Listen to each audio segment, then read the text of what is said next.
Glad to be back in the circle this afternoon with you.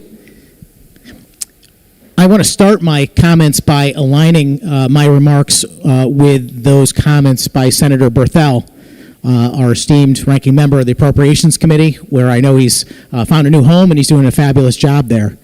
I agree with all of his comments. In fact, I don't think that there was anything he said that I would find disagreement with, particularly his respect for law enforcement and the hard work that they do to protect each of us every day in this state. We cannot forget them. I often say in this chamber that much of what we do is unnecessary. And I always point out that as a body, the state government should be focused on priorities. And one of those priorities is absolutely the public safety of our constituents. So there's one particular sentence that Senator Berthel mentioned that I pulled out and wrote down, and he said that back in 2019, voting against increased taxing and spending was the fiscally responsible thing to do. And I still feel that way. And I'm rising today, although I have to tell you it's a very difficult thing to do because I am moved by the comments made by my colleagues here and the discussions that I've had offline coming to the circle today to cast this vote. But I do want to paint a little perspective for folks and maybe make certain that we know all of the facts and the whole story before we cast our votes today on this particular contract. Sometimes someone has to get up and say things that other people won't say. And I think I have a habit of that. So today should be no different.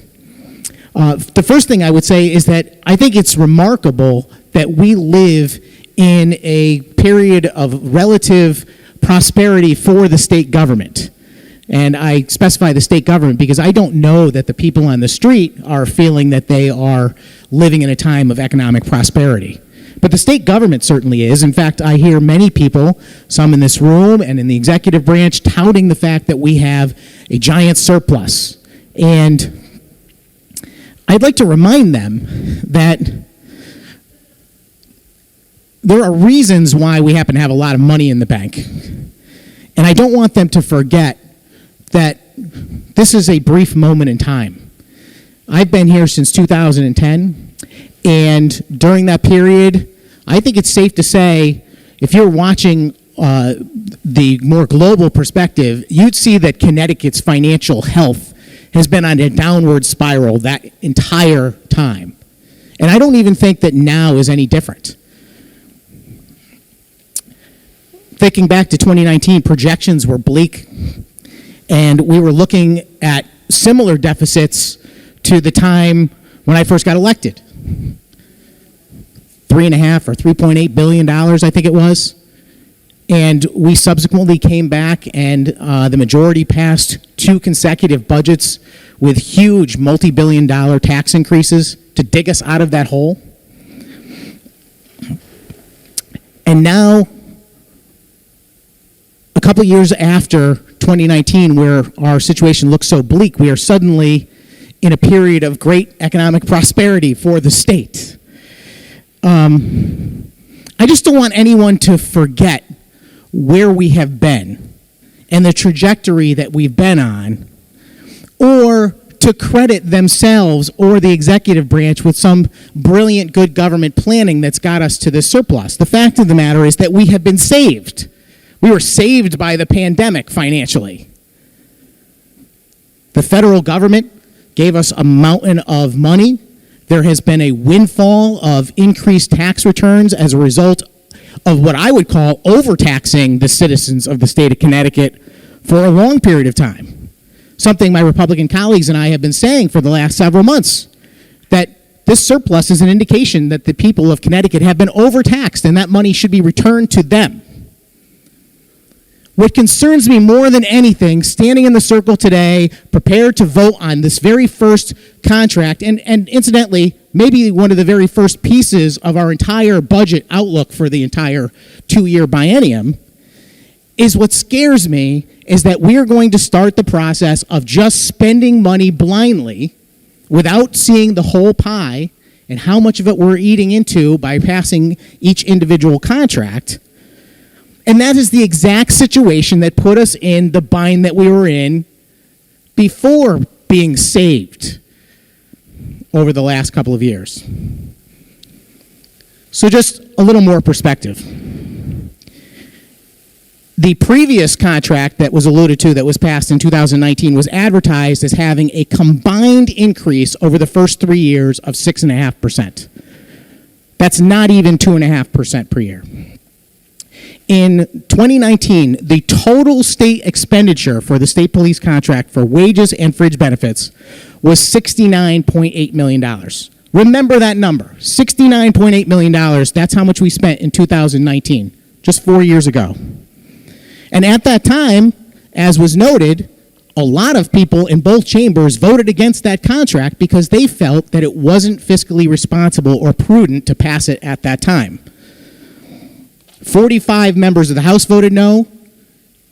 I don't know the exact number of senators that voted no, but I think the entire, or at least majority of the Republican caucus, maybe others.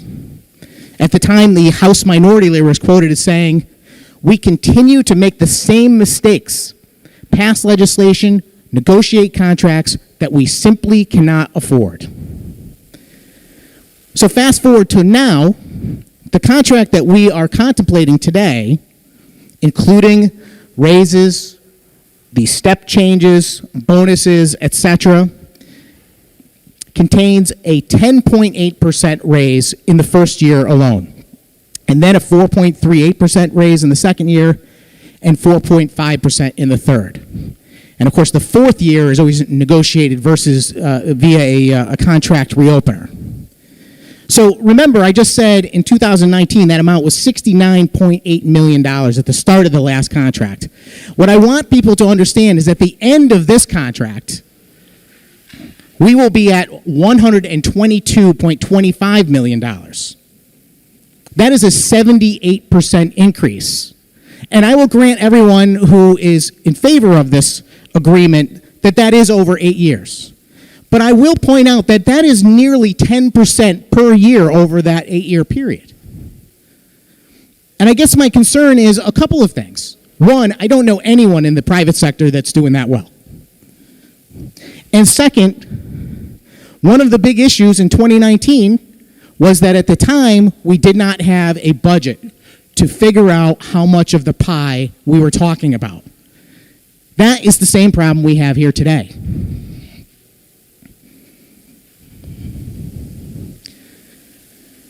I do have a couple of questions I want to ask, by the way, before we get too far afield and simply concentrate on the numbers, because most of what I want to say today has absolutely nothing to do with these numbers.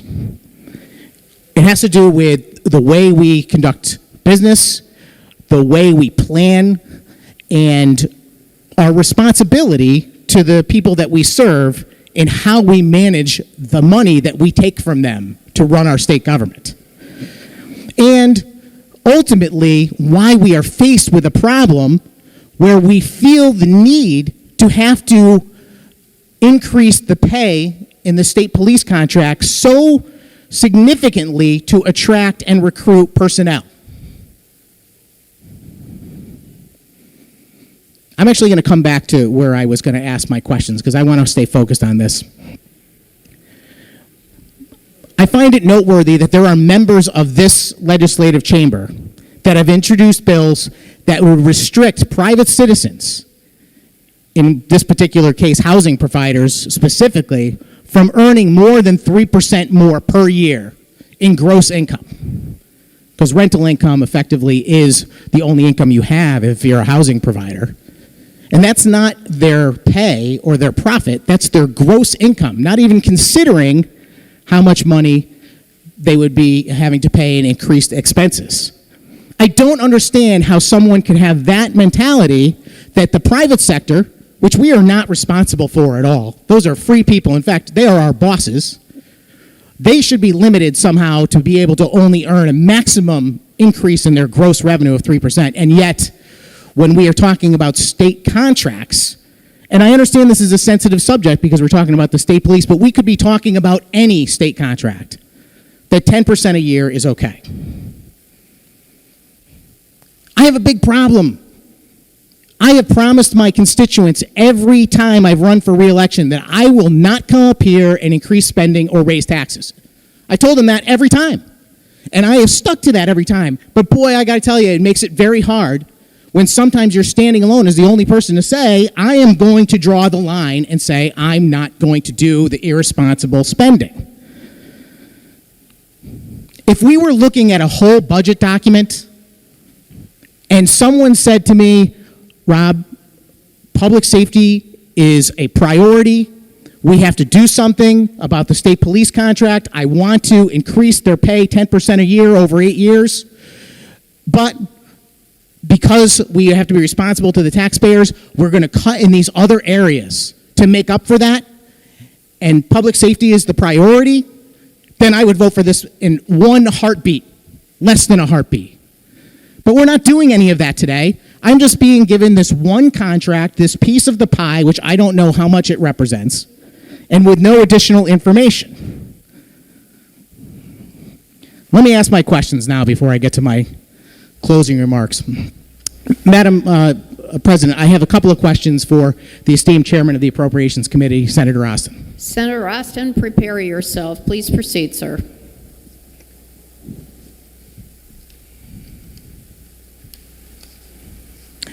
Thank you, Madam President. I guess I have two questions, but the first one is that I know that there was a conversation that was had earlier between yourself and the ranking member, Senator Berthel, on the subject of supersedence. And I followed that along, and I understand thoroughly that the Police Accountability Bill passed in 2020 had a provision, one of the very few and excellent provisions that I have been an advocate of for many, many years, to prevent supersedence in that police contract. And just for those listening, supersedence is a term used to describe when a public labor contract contains provisions that are outside of state law.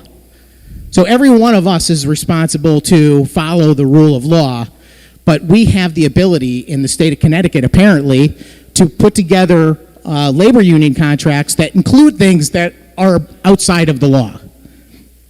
One of those items was absolutely corrected in the Police Accountability Bill, and kudos to the people that included that in that particular bill, which the majority of is a separate issue entirely, but at least that was one good provision.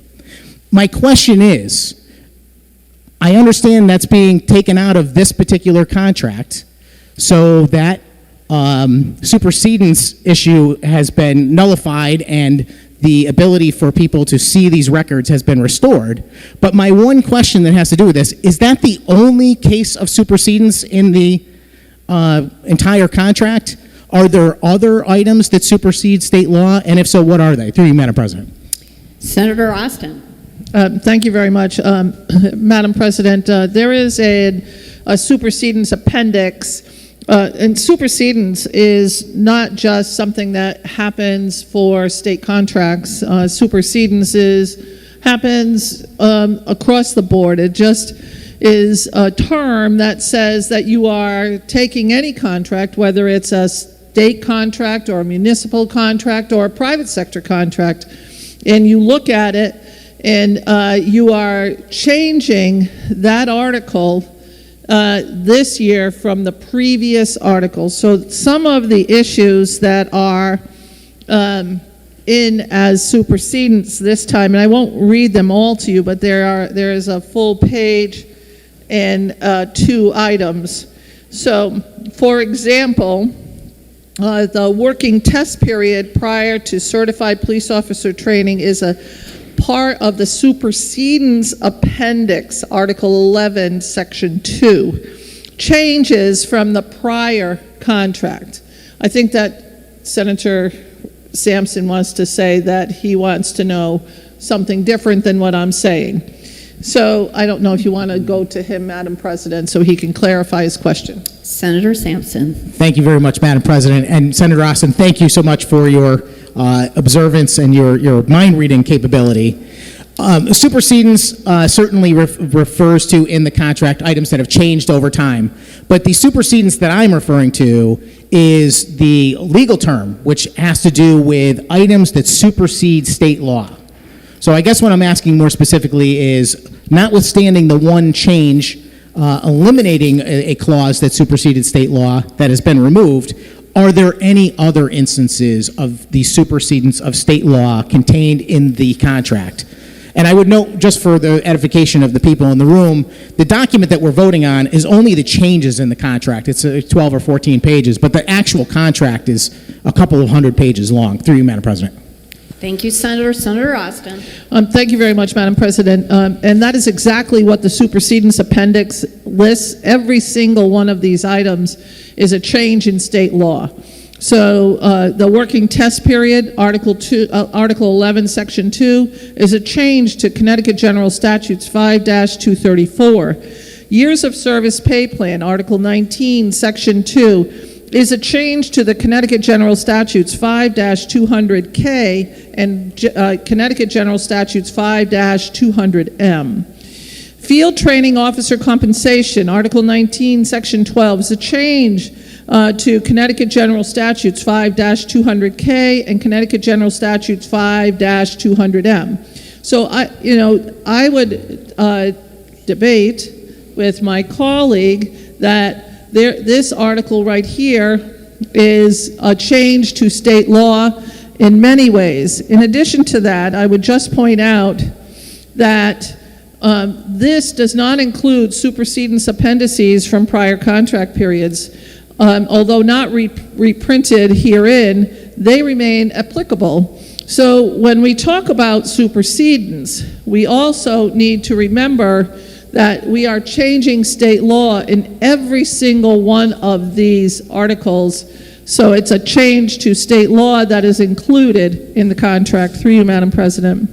Thank you, Senator. Senator Sampson. Thank you, Madam President. Can I just ask if that list of changes to state law is something we are voting on today? Through you, Madam President. Senator Austin. Thank you very much. It's part of the contract today, yes. Senator Sampson. Thank you, Madam President. I don't recall seeing that document or being contained in Senate Resolution 7, I think, which is what we're voting on. Is it part of the larger contract, or through you, Madam President? Senator Austin. Thank you very much. No, Madam President, it's not part of the larger contract. It's part of the contract changes that happened. It was part of what was filed with our clerks for this resolution. Through you, Madam President. Senator Sampson. All right, thank you, Madam President. I won't belabor the point because I think that it's very difficult for us to navigate some of the technical aspects of how these documents are produced and voted on. But I'll just repeat the larger point, which is that many, many labor contracts passed by this legislature, negotiated by the executive branch, contain provisions that are actually outside of state law. Now, maybe we're voting to accommodate those changes by voting them to actually change the law here today. But the concern is in cases where the contract is actually allowed to be outside of state law. And that's what I was hoping to find out with my line of questioning.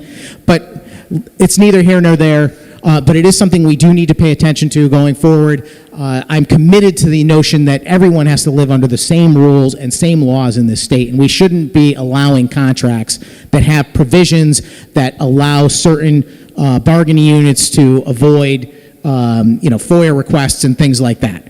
It feels like we've made a move towards fixing that problem, but I don't know that it's solved.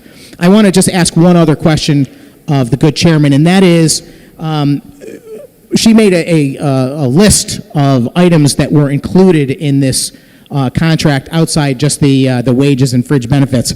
I noticed one of them on the contract, and that is Juneteenth Independence Day, as was noted.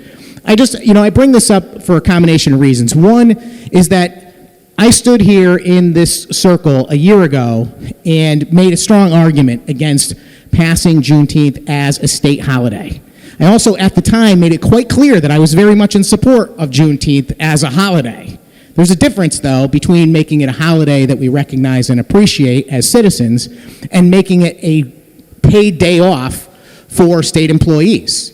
And I just want to point out that in this particular contract, there is an amount that we are going to end up paying just in this one isolated contract. Forget across the entire length and breadth of state government for creating another state holiday. So I just want to, I reiterate my point. At the time, I said, look, Juneteenth is an important day in our history. It needs to be remembered. It needs to be recognized. I'd be willing even to trade off another holiday if we feel that that one is important or more important than another. But I was very concerned at the cost to the taxpayers of making it a state holiday. And, I understand how things go. I understand public perception.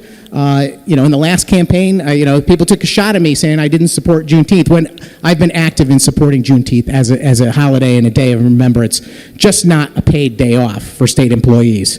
So without further ado, Madam President, would you, through you, a question to the chairman, can you tell me just how much we are paying just in this one isolated labor contract that day off is costing the taxpayers? Senator Austin. Thank you very much, Madam President. Just let me get to that page.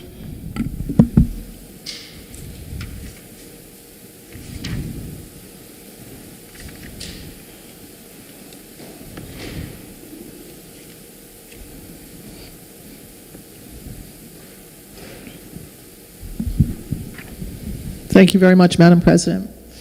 Adding Juneteenth Independence Day as a state holiday with a possible of overtime backfill in fiscal 23 will be $471,790. In fiscal 24 will be $500,965. In fiscal 25 would be $524,441, and in fiscal 26 will be $530,598. And through you, Madam President, before we move on, I want to say very, very strongly that there are some things that are worth paying for, whether it's paying general wage increases to our state troopers, or it's compensating people for a day off to recognize a day of remembrance that we should be recognizing. These are things that are important for us to do. There is more than saying we respect a police officer, because if we don't respect that police officer with a living wage, someplace where they can actually support their family so that they don't have to be on SNAP or fuel assistance or Husky insurance. These are things that we should be paying our workers for.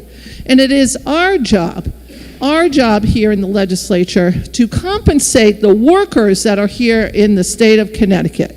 Not just our state police, but our DOT workers, our DEMIS workers, our DOC workers, where I worked for 21 years, walking into a place that I know many people around this circle would never want to do. And I worked very, very hard in 7 correctional facilities at a minimum, medium, and maximum facility. And I say that very strongly because it is something to say, I give you respect for the job you do, but it is not respect. It is flat out not respect if we don't provide them with a wage that they can live on. And I cannot say that enough times. That's why I disagree with anyone around this circle who says that we should not pay workers what they deserve.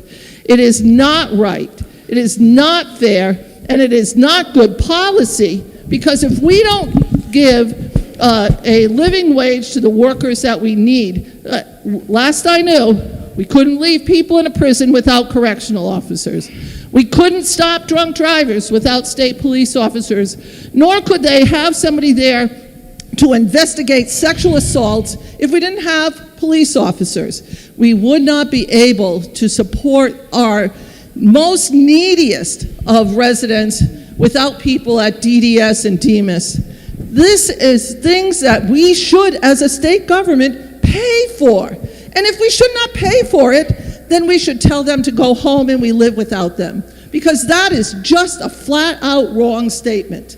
It is a flat-out wrong statement. We need to compensate people. It is not good just to say, I respect you. And I respect Senator Sampson for his position. But I disagree fundamentally with him that this is something that we should ignore.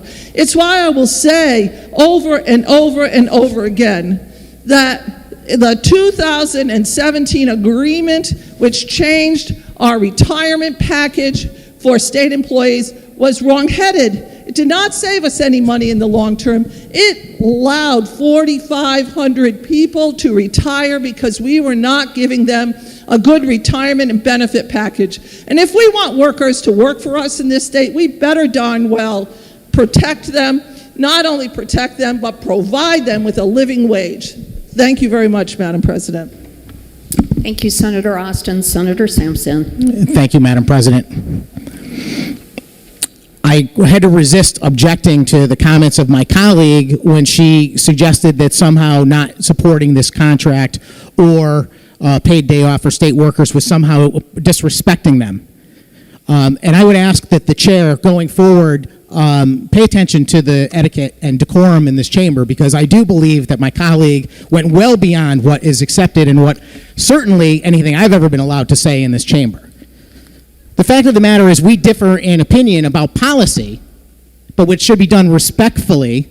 And I do believe my colleague respects me, and I certainly respect her in her position. I would never undermine her vote or her ability to choose anything.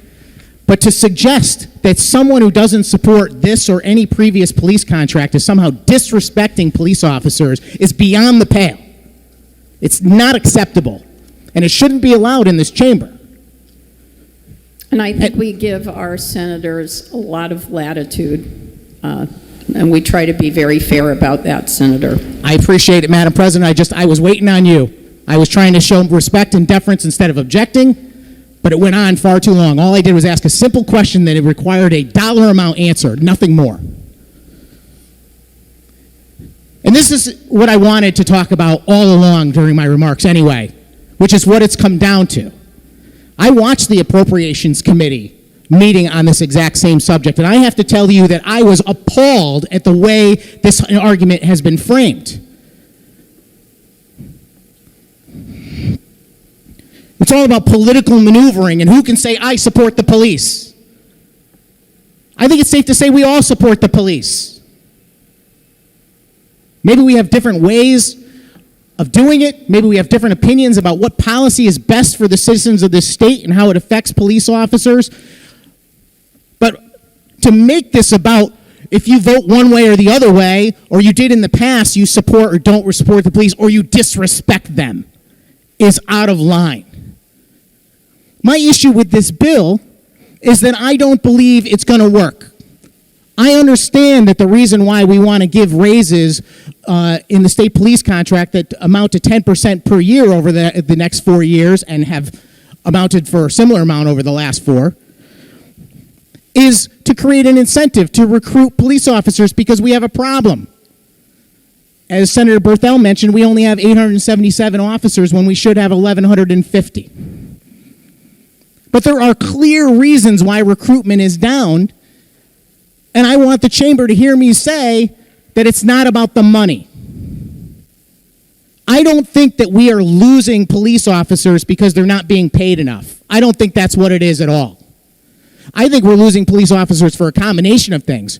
Number one would be the economic climate in this state that seems to benefit the state, but not the people on the street and not the people that live here.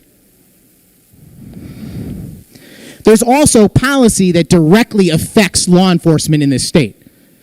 I have stood up here many times and went through a laundry list of bills that have been passed over the last 10 years that have undermined the rule of law in this state, letting out violent criminals early, getting rid of various provisions, leaning on police officers about their use of force and keeping track of who they pull over, on and on and on, making their jobs more difficult. And the cherry on the top of that cupcake of making their jobs difficult was the police accountability bill. And everyone in this circle knew just what trauma that was going to cause across our state when we were debating it here, because it was not a secret. And many of us said, I've already heard from cops that are going to take off. They're going to miss out on their pension. They're going to skip because they don't want to be in the job anymore. That's the problem. You want to fix recruitment. Let's repeal that bad policy so that we don't have to bribe them to be on the job. The entire vilification of police that has gone on in this country over the last 10 years from the far left is beyond the pale. The defund the police movement, the riots across this country, the murders of unsuspecting innocent police officers just sitting in their patrol car across this country, that's why we have a recruitment problem. It's not because they need another 10%. I have stood here and defended police officers day in and day out when every one of these policies that made their job harder and have effectively increased the crime rate in this state came before this body without fail. And today I'm going to vote against this contract. I am very certain they will understand why. I am absolutely certain they will understand that I respect police. I appreciate police. The fact of the matter is, I don't feel responsible for what has transpired because I was not a part of it.